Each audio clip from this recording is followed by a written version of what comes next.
First ever factory outlet మన Mukunda jewellers వారు తెలుగు నూతన సంవత్సరం ఉగాది పండుగ సందర్భంగా నక్షి మేళా జరుగుతుంది. అన్ని నక్షి జ్యువెలరీ మీద VA ఫ్లాట్ 9.99% మాత్రమే. త్వరపడండి. డ్రగ్స్ పార్టీ కాల్పుల వ్యవహారంలో బీఆర్ఎస్ నేత తాండూరు మాజీ ఎమ్మెల్యే పైలట్ రోహిత్ రెడ్డి ఇతర నిందితుల చుట్టూ ఉచ్చు బిగుస్తోంది.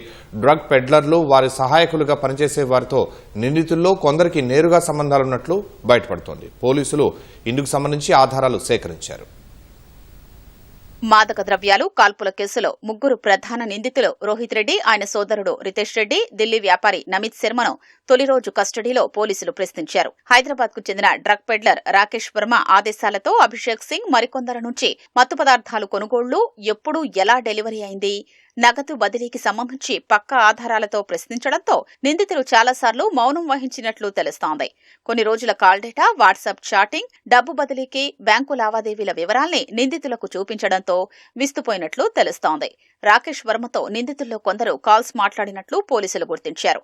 కొన్ని విషయాల గురించి గుర్తులేదని చెప్పగా పోలీసులు కొన్ని ఆధారాలు చూపించినట్లు సమాచారం. కోర్టు అనుమతితో ఈ కేసులో రిమాండ్లో ముగ్గురు నిందితుల్ని చెంచల్గూడ నుంచి రోహిత్ రెడ్డి, ఆయన సోదరుడు రితేష్ రెడ్డి, ఢిల్లీ వ్యాపారి నమిత్ శర్మను కస్టడీకి తీసుకున్న పోలీసులు మంగళవారం ఉదయం 8 గంటల సమయంలో శంషాబాద్ పోలీస్ స్టేషన్ కు తరలించారు.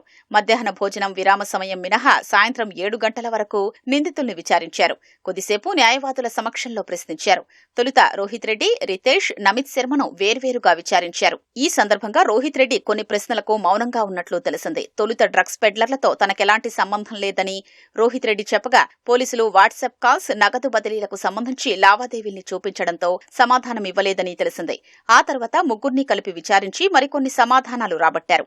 మద్యమత్తులోనే కాల్పులు జరిపానని నమిత్ శర్మ చెప్పినట్లు తెలుస్తోంది.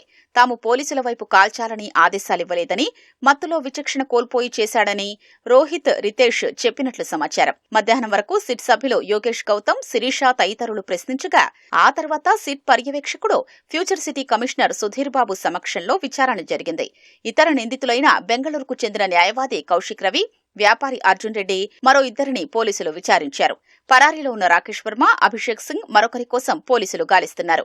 తొలి రోజు నిందితుల విచారణ అనంతరం సిట్ సభ్యులు డీసీపీ యోగేష్ గౌతమ్, శిరీష, తెలంగాణ ఈగల్ డీఎస్పీలు, ఇతర అధికారులతో సుధీర్ బాబు భేటీ అయ్యారు. విచారణలో వెలుగులోకొచ్చిన అంశాలు, తదుపరి కార్యాచరణపై చర్చించారు.